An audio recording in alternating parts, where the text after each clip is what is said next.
नमस्ते everyone, Monika astrology में आपका बहुत बहुत स्वागत है। आज हम चर्चा करने जा रहे हैं वृश्चिक लग्न की और जुलाई महीने के राशिफल की। सबसे पहले शुरुआत करते हैं ग्रह गोचर से। बुध जो है वो 8 जुलाई को कर्क राशि में प्रवेश करने जा रहे हैं। 25 जुलाई को सिंह राशि में बुध का प्रवेश होगा। शुक्र 7 जुलाई को सिंह राशि में प्रवेश करने जा रहे हैं और 23 जुलाई से 4 सितंबर तक वक्री रहेंगे शुक्र। मंगल 1 जुलाई सिंह राशि में प्रवेश करेंगे और पूरे ही महीने सिंह राशि में ही रहेंगे और सूर्य जो है 17 जुलाई को कर्क राशि में आएंगे। इस प्रकार से ग्रह गोचर है। हम शुरुआत करते हैं लग्न से। वृश्चिक लग्न और लग्न का स्वामी है मंगल और मंगल इस महीने 1 तारीख से ही आपके दशम भाव में है और 7 तारीख को शुक्र भी यहां पर आएंगे जो आपके 12th लॉर्ड हैं और आपके सप्तम भाव के भी स्वामी हैं।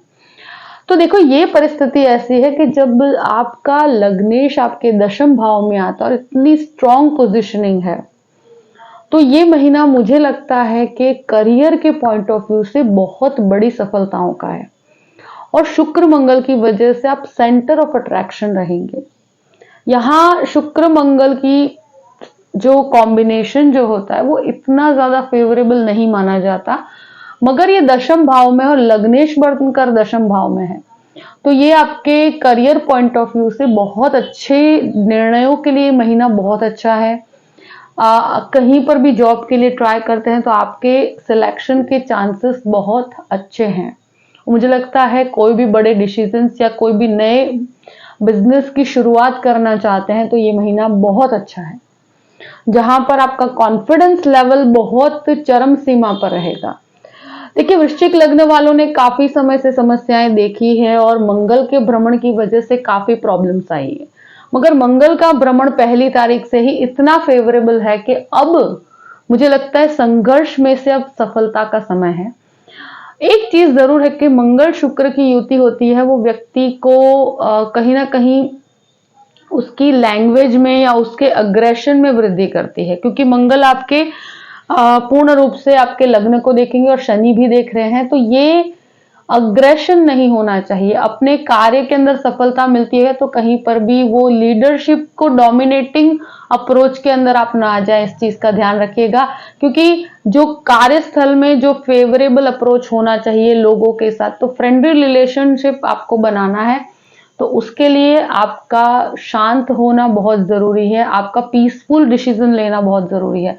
अग्रेशन अपने कार्यस्थल पर हावी ना हो, इस चीज का ध्यान रखिएगा, क्योंकि तो ही आपको लोगों का सपोर्ट मिलेगा। द्वितीय भाव की बात करते हैं। द्वितीयेश जो है वो गुरु बनकर राहु के साथ है 6th हाउस में, और यहां मैं एक ही चीज कहूंगी कि इन्वेस्टमेंट पॉइंट ऑफ व्यू से सेविंग्स जो है इतनी ज्यादा बहुत फेवरेबल रिजल्ट्स में मुझे नहीं नजर आती। यहाँ आप जो भी इन्वेस्टमेंट करते हैं उसका ग्रेजुअल रिजल्ट आपको डेफिनेटली मिलेगा, मगर बहुत बड़े एक्सपेक्टेशंस नहीं लगा सकते, क्योंकि इससे 6ठा घर जो होता है रोग ऋण शत्रु का होता है। तो अभी फैमिली के अंदर बहुत ज्यादा पॉजिटिविटी मुझे नजर नहीं आती और मुझे लगता है परिवार के अंदर एक क्लैश रहेगा। आपकी वाणी काफी रिबेलियस रहेगी, काफी जो कहते हैं ना कि परिवार के मामले में आप लड़ाई झगड़े पे ना उतर जाएं, इस चीज में ध्यान रखना है। आपकी वाणी की वजह से आपके फैमिली में क्लैश ना हो, क्योंकि आपके करियर के लिए महीना बहुत अच्छा है, मगर हो सके वहां तक जहां तक हमारी फैमिली की बात होती है, जहां पर वाणी का उपयोग करने की बात होती है, तो डिस्प्यूटेड अवस्था में तुम्हारा गुरु पड़ा हुआ है राहु के साथ, तो व्यक्ति काफी जल्दी झगड़ालू स्वभाव का हो जाता है, बहुत लड़ाई झगड़े करता है, बिना मतलब के छोटी छोटी चीजों में क्लैशेस करने की अवस्था से दूर रहिएगा। गुरु की पूर्ण दृष्टि 2nd हाउस पे है तो वो आपको सेफ जरूर करती है, तो क्लैशेस कहीं ना कहीं सॉल्व हो जाएंगे, मगर बने वहां तक ये समय ऐसा नहीं है कि जहां परिवार में कोई भी प्रकार का ईगो क्लैश की तरफ अगर आप उतरते हैं, अपने लैंग्वेज की वजह से कोई संबंध को खराब करते हैं, तो वहां आपको नुकसान है। तृतीय स्थान की बात करते हैं। तृतीयेश शुक्र बनकर 4th भाव में और वक्री है, तो ये स्थान परिवर्तन के लिए अच्छा समय है। कोई भी जॉब चेंज करना चाहते हैं, जो उसके लिए कोई डिपार्टमेंटल चेंजेस होते हैं या इस प्रकार का कुछ भी है, तो वहां पर आपको काफी फायदा है। यहाँ प्रॉपर्टी जो खरीदते हैं बेचते हैं उन लोगों के लिए बहुत अच्छा समय है। टेक्निकल हेड जो है और जो भी कम्युनिकेशंस के साथ जुड़े हुए हैं, पर वक्री शनि है तो ये थोड़ा डिलेस करवाते हैं चीजों को लेकर। थोड़ा इतना जरूर कहूंगी कि टेक्निकली आपको काफी परफेक्ट रहना पड़ेगा, तो वहां पर आपको बहुत रिसर्च ओरिएंटेड चीजों में बहुत फायदा होगा। और ये समय के अंदर मैं इतना जरूर कहूंगी कि कोई भी परिवर्तन हो उसको स्वीकार किया जा सकता है। चतुर्थ भाव की बात करते हैं। चतुर्थ भाव में शनि वक्री है, तो ये प्रॉपर्टी खरीदने के लिए बहुत अच्छा समय है। काफी समय से प्रॉपर्टी रिनोवेशन करवाना चाहते हैं तो ये समय बहुत अच्छा है। आप सोच रहे हैं कि कुछ खरीदना है, बहुत समय से आप ढूंढ रहे हैं, तो ये महीना मुझे लगता है बहुत फेवरेबल है, क्योंकि शुक्र की भी आपके चतुर्थ भाव पे दृष्टि है और मंगल की भी दृष्टि है और शनि के साथ। तो यहां डेफिनेटली प्रॉपर्टी से बहुत फायदा है। कोई भी प्रॉपर्टी खरीदने बेचने का कार्य करते हैं, आर्किटेक्चर या इंटीरियर में है, तो उनको बहुत अच्छा फायदा रहेगा। टेक्निकल पर्संस के लिए बहुत अच्छा समय है। तो आई थिंक ये बेटरमेंट ही कहूंगी। माता के स्वास्थ्य को लेकर थोड़ा सा आपको सतर्क रहना होगा, क्योंकि शनि मंगल की दृष्टि संबंध है, तो वहां पर उनको लेकर कुछ मानसिक परेशानी आपको हो सकती है। पंचम भाव की बात करते हैं। पंचमेश गुरु बनकर 6th हाउस में है। देखिए ये एक ऐसी चीज है कि जहां पर स्टूडेंट्स की बात करते हैं, स्टूडेंट्स के अंदर भटकाव डेफिनेटली रहेगा। अपने करियर या अपने पढ़ाई से आपका ध्यान भटक सकता है। ये समय जरूर कहूंगे कि बहुत बड़े कहते हैं ना कि कोर्स के परिवर्तन, या ये कोर्स में जा रहे हैं उसको छोड़ के कहीं और जा रहे हैं, तो इस प्रकार के निर्णयों से आपको दूर रहना चाहिए। जो भी लोग कोर्ट कचहरी का एजुकेशन ले रहे हैं, लॉ में पढ़ाई कर रहे हैं, उनके लिए बहुत अच्छा। और जो भी एक तरह से कहा जाए मेडिसिन का पढ़ाई कर रहे हैं, उनके लिए अच्छा है। बाकी मैं तो यही कहूंगी कि अभी स्टूडेंट्स के लिए इतना फेवरेबल समय नहीं है, अभी भटकाव का समय है। हो सके वहां तक अपने भटकाव से दूर रहिएगा। अपने पढ़ाई से हटकर आप कोई रिलेशनशिप के अंदर पढ़ते हैं तो वहां आपको नुकसान है। बहुत ज्यादा फेवरेबल परिस्थिति मुझे नजर नहीं आती है। देखिए ये एक ऐसा समय है कि जहां पर शेयर मार्केट की बात की जाए तो आई थिंक बहुत ज्यादा फेवरेबल नहीं कहूंगी मैं, क्योंकि जब पंचमेश राहु के साथ है और द्वितीयेश की परिस्थिति है, तो अभी मुझे लगता है बहुत रिस्की इन्वेस्टमेंट के लिए अच्छा समय नहीं कहूंगी। लोन उठाकर शेयर मार्केट में कहीं पर आप इन्वेस्ट करते हैं, इस तरह के कोई रिस्की डिसीजंस आप मत लीजिएगा, क्योंकि बहुत फेवरेबल नहीं है। और अगर शेयर मार्केट में इन्वेस्टमेंट करते हैं तो ग्रेजुअल आप कर सकते हैं, जहां पर आपको शॉर्ट इनकम डेफिनेटली रहेगी, पर बहुत बड़े रिस्की इन्वेस्टमेंट आपको नहीं करने हैं। अब बात करते हैं आपके 6th हाउस की। 6th हाउस का स्वामी मंगल बनकर अब आपके 10th भाव में है। तो आई थिंक करियर के अंदर आपको अच्छा जंप मिलेगा, मगर आप सोचते हैं कि आपको आसपास में फ्रेंडली एटमोस्फेयर मिले। आप जहां काम करते हैं वहां काफी पॉलिटिक्स रहेगा, बहुत ज्यादा कहते हैं ना कि आपको संभल के चलना पड़ेगा, क्योंकि जब छठे घर में ये डिस्प्यूट का घर है और गुरु राहु है और मंगल का घर है ये, तो वहां पर आप किसी पर ब्लाइंड ट्रस्ट नहीं कर सकते। आप जो भी है अपने कार्य के ऊपर फोकस करके चलिएगा, क्योंकि आसपास में वो एनवायरनमेंट आपको प्राप्त नहीं होगा जैसा आप चाहते हैं। तो आपके काम में वृद्धि है, आपके करियर में बहुत अच्छी वृद्धि होगी। आप अगर परेशानी में थे तो अब जाके चीजों में आपको एक अथॉरिटी मिलेगी, आपको नए कॉन्ट्रैक्ट्स मिलेंगे, सब कुछ होगा, मगर फेवरेबल एटमोस्फियर नहीं मिलेगा। जो फ्रेंडली एटमोस्फियर जहां पर आपको कार्य करने में मजा आए, तो किसी पर बहुत ज्यादा ब्लाइंड ट्रस्ट नहीं करना चाहिए। अपने कार्य पर ही फोकस कीजिएगा। हो सके यहां पर मैं एक ही चीज कहूंगी कि स्वास्थ्य का बहुत ध्यान रखना पड़ेगा। यहां पर हेल्थ से कनेक्टेड लग्नेश की बात की जाए तो अच्छी परिस्थिति में है, तो घबराने की स्थिति नहीं है, मगर जो 6th हाउस का गुरु राहु का योग है, आई थिंक थायराइड से रिलेटेड कुछ इश्यूज हैं, पीसीओडी से कनेक्टेड कुछ प्रॉब्लम्स होती है लेडीज में, वो होता है। इसके साथ साथ जो भी ब्लड प्रेशर से कनेक्टेड और बोन से कनेक्टेड प्रॉब्लम्स है, तो इन चीजों में आपको बहुत ध्यान रखना पड़ेगा। मुझे ऐसा लगता है कि इवन बच्चों के साथ भी आपको जितना हो सके क्लैशेस से दूर रहना चाहिए। अपने स्वास्थ्य को बिल्कुल अवॉइड मत कीजिएगा, क्योंकि गुरु राहु का जो योग है वो आपके स्वास्थ्य के स्थान पर है।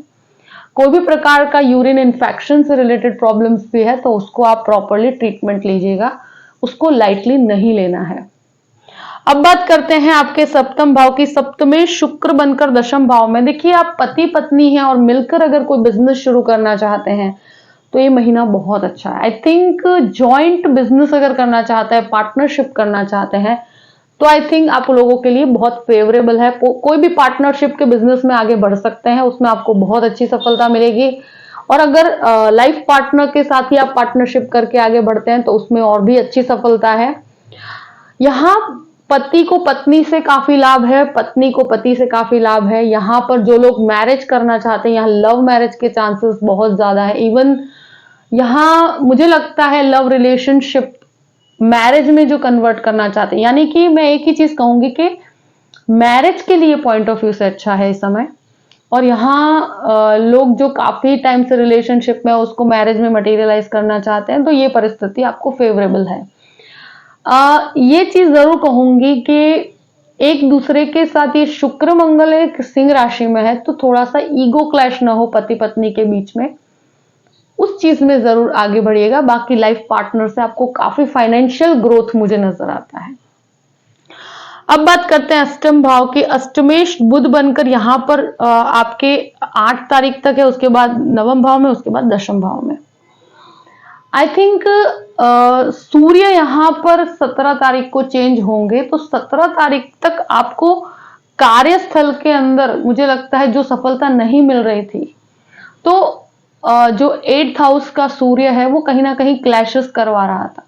जो आपको चाहिए उस प्रकार का कार्य, तो अगर एक तरह से देखा जाए तो 17 तारीख से जो सूर्य का भ्रमण आपके भाग्य स्थान में होगा वो आपके लिए बहुत फायदे कारक है। और वहां पर आपको रिसर्च ओरिएंटेड चीजों में, और सूर्य जो अष्टम में बाधा क्रिएट कर रहा था वो बाधाएं दूर होगी। और बुध का भ्रमण भी एक तरह से कहा जाए तो 8 तारीख से आपके भाग्य स्थान में है। तो जो लोग भी रिसर्च ओरिएंटेड कार्य से जुड़े हुए हैं या कोई भी प्रकार का आध्यात्मिक चिंतन की तरफ भी आगे बढ़ना चाहते हैं, तो उनके लिए भी अब उसमें काफी अच्छे योग बनते हैं। और 16 तारीख के बाद जैसे ही सूर्य का भ्रमण 17 तारीख को आपके कर्क राशि में होगा, वो आपके लिए काफी भाग्य में वृद्धि करने का कार्य करेगा। नवम भाव की बात करते हैं। नवम भाव में बुध यहाँ पर मोस्टली कहूं कि 8 तारीख से 25 तारीख तक है, 8 to 25 जुलाई यहाँ पर बुध रहेंगे। और वो अष्टमेश भी और लाभेश का भाग्य स्थान में होना, तो पिता के बिजनेस में भी बढ़ोतरी होगी, पिता के साथ आप काम करते हैं उसमें भी काफी अच्छी सफलता है। सूर्य भी यहाँ पर आएंगे, तो ये एक आप कोई भी यात्राएं करना चाहते हैं उसमें भी काफी अच्छा लाभ है। पिता के बिजनेस से आपको काफी लाभ है। अगर आप जॉइंट बिजनेस उनके साथ करना चाहते हैं तो आपको काफी अच्छी सफलता मिलेगी, तो यहाँ पर आगे बढ़ा जा सकता है। भाग्य का सपोर्ट डेफिनेटली आपको जैसे ही बुध का भ्रमण यहाँ पर होगा वो आपके लिए भाग्य कारक स्थिति डेफिनेटली क्रिएट करता है।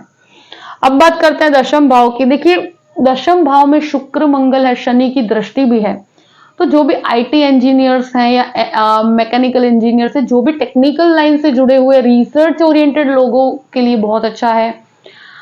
और शुक्र मंगल खाने पीने के व्यापार के लिए भी बहुत अच्छा है। ये कपड़ों के व्यापार करने वालों के लिए अच्छा है, डिजाइनिंग क्षेत्र में है, आप कोई भी प्रकार का ज्वेलरी बिजनेस करते हैं, और स्पेशली मुझे लगता है जो आर्किटेक्ट और इंटीरियर डेकोरेशन का कार्य करते हैं उनके लिए बहुत अच्छी सफलता है। और दशमेश जो है वो भाग्य स्थान में 17 तारीख से आएंगे, तो वहां भाग्य में और भी बढ़ोतरी और मल्टीपल सोर्स ऑफ इनकम। ये महीना आपके आमदनी में काफी वृद्धि है, आपके कार्य में वृद्धि है, आपके फोकस में वृद्धि है। मगर शुक्र मंगल जो है वो इतना ज्यादा फेवरेबल कॉम्बिनेशन नहीं है, क्योंकि ये व्यक्ति को मंगल और शुक्र के अंदर जब भी होता है ना, तो रॉन्ग रिलेशनशिप की वजह से आपकी छवि खराब नहीं होनी चाहिए। तो कार्यस्थल के अंदर पूरा फोकस रखिएगा। आसपास में अगर आप कोशिश करते हैं कि बहुत फ्रेंडली एटमोस्फेयर मिले, तो वो जल्दी प्राप्त नहीं होगा। किसी पर भी ब्लाइंड ट्रस्ट नहीं करना चाहिए। सिर्फ एक ही चीज कहूंगी कि काम आपको बहुत अच्छा मिलेगा, आपके कार्य में वृद्धि होगी, मगर भटकाव से बचना है आपको। 11th हाउस की बात करते हैं। 11th लॉर्ड जो है वो आपके भाग्य स्थान में, फिर दशम भाव में 25 तारीख के बाद बुध की एंट्री आपके यहां पर होगी। तो लाभ कार्य से जुड़ा हुआ है, आपके भाग्य से शुरुआती दौर में जुड़ा हुआ है। तो यहां पर लाभ कंटिन्यूस बेस पे है आपके लिए, और आपका कार्य रिफ्लेक्ट भी होगा और एप्रिसिएशन भी आपको प्राप्त होगा। तो ये महीना काफी स्ट्रांग है आपके कार्य को लेकर। 12th हाउस की बात करते हैं। 12th लॉर्ड जो है वो दशम भाव में है, केतु यहां पर स्थित है। तो मुझे लगता है कि जो भी मल्टीनेशनल कंपनी में काम करना चाहते हैं, फॉरेन जाना चाहते हैं, उनके लिए महीना बहुत सफलताओं से भरा हुआ है। डॉक्यूमेंटेशन में बहुत ध्यान रखिएगा, क्योंकि वक्री अवस्था का शुक्र होता है, वहां डॉक्यूमेंटेशन इश्यू ना आए। खर्चों पे बहुत नियंत्रण रखना है, क्योंकि 12th लॉर्ड मंगल के साथ है, तो व्यक्ति को काफी खर्चीले स्वभाव का बना देता है। तो बहुत कैलकुलेटिव अप्रोच के साथ आगे बढ़ेगा।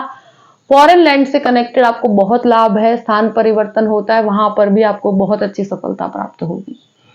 जो भी परिस्थिति है मैंने आपके सामने रख दी है। आई होप कि ये वीडियो आपको पसंद आया होगा। पसंद आए तो लाइक भी कीजिएगा और सब्सक्राइब भी कीजिएगा। Thank you so much. जय श्री कृष्ण।